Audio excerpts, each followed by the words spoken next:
ಶೀತಲ್ ಅವರು ಕೂಡ 592 ಅಂಕವನ್ನ ಪಡೆದುಕೊಂಡಿದ್ದಾರೆ. ದ್ವಿತೀಯ ಪಿಯು ವಿದ್ಯಾರ್ಥಿನಿ ಶೀತಲ್ ಸಾಧನೆಯನ್ನ ಕೂಡ ಮಾಡಿದ್ದಾರೆ. ವಾಣಿಜ್ಯ ವಿಭಾಗದಲ್ಲಿ 592 ಅಂಕವನ್ನ ಗಳಿಸಿದ್ದಾರೆ ಶೀತಲ್. ಶೀತಲ್ ಅವರು ಕೂಡ ನಮ್ಮ ಜೊತೆ ಫೋನ್ ಸಂಪರ್ಕದಲ್ಲಿದ್ದಾರೆ. ನಮಸ್ತೆ ಶೀತಲ್. ಹಲೋ ಮ್ಯಾಮ್, ಹೇಗಿದ್ದೀರಾ? ಚೆನ್ನಾಗಿದ್ದೀನಿ. ಶೀತಲ್, ಮೊದಲಿಗೆ ನಿಮಗೆ ಕಂಗ್ರಾಚುಲೇಷನ್ಸ್.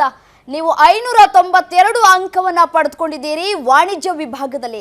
ಎಕ್ಸ್ಪೆಕ್ಟ್ ಮಾಡಿದ್ರಾ ಇಷ್ಟು ಅಂಕ ಬರುತ್ತೆ ಅಂತ ಹೇಳಿ?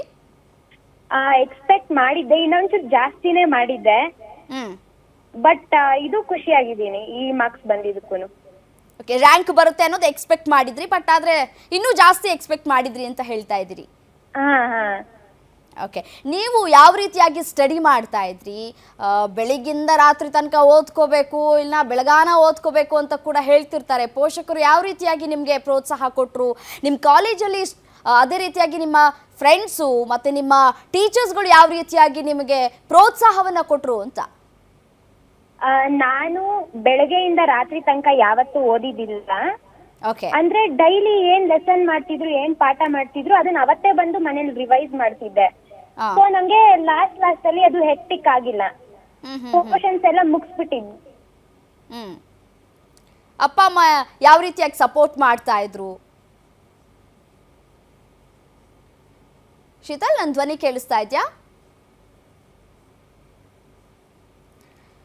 ರೈಟ್, ಕರೆ ಕಟ್ಟಾಗಿರುವಂಥದ್ದು. ಶೀತಲ್ ರವರು ವಾಣಿಜ್ಯ ವಿಭಾಗದಲ್ಲಿ 592 ಅಂಕವನ್ನು ಗಳಿಸಿದ್ರು. ಶೀತಲ್ ಅವರು ಅದೇ ಪ್ರತಿಯೊಬ್ಬರು ಕೂಡ ಹೇಳ್ತಾ ಇರ್ತಾರೆ, ಪ್ರೆಷರ್ ಕೂಡ ಇರುತ್ತೆ, ತಂದೆ ತಾಯಿಯ ಪ್ರೆಷರ್ ಕೂಡ ಇರುತ್ತೆ, ಓದು ಓದು ಓದು ಅಂತ ಪ್ರೆಷರನ್ನು ಹಾಕ್ತಾ ಇರ್ತಾರೆ. ಯಾಕೆಂತಂದರೆ ಬದುಕಿನಲ್ಲಿ ಬಹಳ ಪ್ರಾಮುಖ್ಯತೆಯನ್ನು ಪಡೆದುಕೊಳ್ಳುತ್ತೆ ಸೆಕೆಂಡ್ ಇಯರ್ PUC. ಅದರಿಂದ ಮುಂದೆ ಹೋಗಿ ನಾವು ಏನಾದರೂ ಸಾಧನೆ ಮಾಡಬೇಕು ಅಂತಂದರೆ. ಸೊ ಹಾಗಾಗಿ ಪ್ರೆಷರ್ ಒಂದು ಕಡೆ ಇದ್ದರೂ ಕೂಡ ಕೆಲ ಮಕ್ಕಳು ಕೂಡ ಎಷ್ಟೇ ಪ್ರೆಷರ್ ಇದ್ದರೂ ಕೂಡ ಆ ದಿನದ ಪಾಠವನ್ನು ಮನೇಲಿ ಹೋಗಿ ಮತ್ತೆ ರಿವಿಷನ್ ಮಾಡಿ ತಯಾರನ್ನು ಕೂಡ ಮಾಡ್ಕೊಳ್ತಾರೆ. ಕೆಲವು ಮಕ್ಕಳುಗಳು ಓದ್ಕೊಂಡ್ರಾಯ್ತು ಬರ್ಕೊಂಡ್ರಾಯ್ತು ಅಂತ ಇರ್ತಾರೆ. ಬಟ್ ಆದರೆ ಇಷ್ಟು ಅಂಕ ಗಳಿಸೋದಿದೆಯಲ್ಲ, ಅದು ನಿಜಕ್ಕೂ ಒಂದು ಕಡೆ ಬಿಗ್ ಟಾಸ್ಕ್ ಅಂತ ಹೇಳ್ಬೋದು.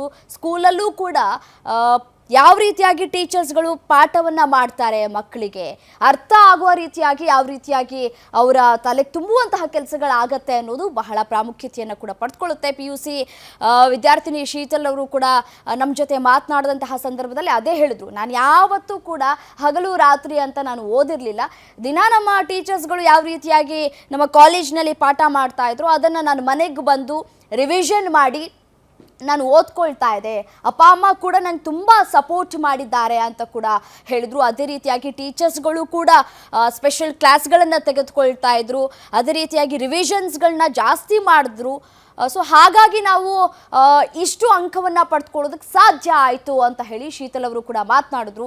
ದ್ವಿತೀಯ PU ವಿದ್ಯಾರ್ಥಿನಿ ಶೀತಲ್ ಅವರ ಸಾಧನೆಯ ಬಗ್ಗೆ ಕೂಡ ಅವರೇ ಸ್ವತಃ ಮಾತನಾಡಿರುವಂಥದ್ದು. 2024-25ನೇ ಸಾಲಿನ ದ್ವಿತೀಯ PUC ಫಲಿತಾಂಶ ಪ್ರಕಟ ಆಗಿದೆ. ರಾಜ್ಯದಲ್ಲಿ ಒಟ್ಟು 73.45% ವಿದ್ಯಾರ್ಥಿಗಳು ಉತ್ತೀರ್ಣರಾಗಿದ್ದಾರೆ.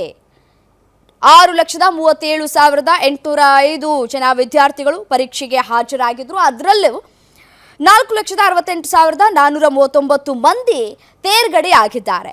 ಸೊ ದ್ವಿತೀಯ PUC ಫಲಿತಾಂಶದಲ್ಲಿ 93.90% ಸಾಧನೆ ಮಾಡುವುದರ ಮೂಲಕ ಉಡುಪಿ ಜಿಲ್ಲೆ ರಾಜ್ಯಕ್ಕೆ ಪ್ರಥಮ ಸ್ಥಾನವನ್ನು ಪಡೆದುಕೊಂಡಿದೆ. ಎರಡನೇ ಸ್ಥಾನ ದಕ್ಷಿಣ ಕನ್ನಡ 93.57% ಪಡೆದಿದೆ. ಮೂರನೇ ಸ್ಥಾನವನ್ನು ಬೆಂಗಳೂರು ದಕ್ಷಿಣ 85.36% ಪಡೆದುಕೊಂಡಿದೆ. ಕೊನೆಯ ಸ್ಥಾನ ಯಾದಗಿರಿಗೆ ಸಿಕ್ಕಿರುವಂಥದ್ದು 73.45% ಪಡೆದುಕೊಂಡಿದೆ. ಇನ್ನು ವಿಜ್ಞಾನ ವಿಭಾಗದ ಮಂಗಳೂರಿನ ಎಕ್ಸ್ಪರ್ಟ್ ಕಾಲೇಜಿನ ಶ್ರೇಯಾ ಅವರು 597 ಅಂಕವನ್ನು ಕೂಡ ಪಡೆದುಕೊಂಡು ಮೊದಲ ಸ್ಥಾನವನ್ನು ಪಡೆದಿದ್ದಾರೆ.